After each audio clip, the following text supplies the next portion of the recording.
Halo sahabat sejarah, hari ini kita akan mengulas kisah inspiratif dari seorang ulama, pejuang sekaligus pahlawan nasional Indonesia, yaitu Tuanku Imam Bonjol. Beliau lahir dengan nama asli Muhammad Syahab pada tahun 1772 di Bonjol, Sumatera Barat.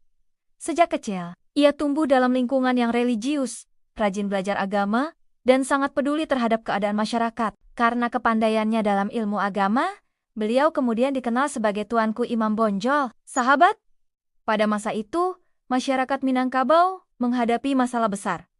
Penjajahan, Belanda yang menindas serta kebiasaan buruk di tengah masyarakat, seperti perjudian dan mabuk-mabukan. Sebagai seorang ulama, Imam Bonjol tidak tinggal diam. Ia mengajak rakyat kembali pada ajaran Islam yang murni, hidup sederhana, dan menjauhi kebiasaan buruk. Gerakan ini kemudian dikenal sebagai Gerakan Padri, namun perjuangan Imam Bonjol tidak berhenti di sana. Ketika Belanda semakin menekan rakyat dengan pajak yang mencekik dan monopoli dagang, beliau bersama para pengikutnya bangkit melawan. Terjadilah Perang Padri yang berlangsung selama puluhan tahun, mulai dari awal abad ke-19 hingga ke 1837.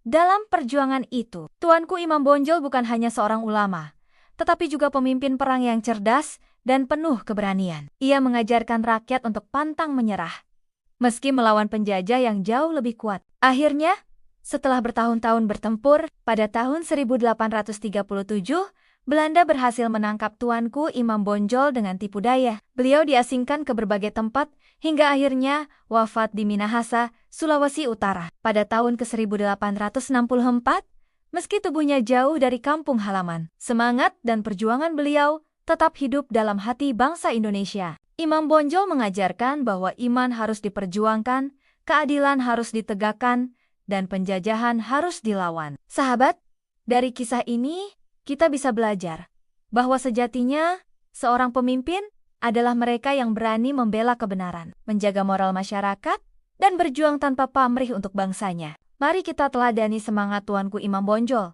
tegas pada kebenaran, gigih melawan ketidakadilan, dan selalu percaya pada pertolongan Allah.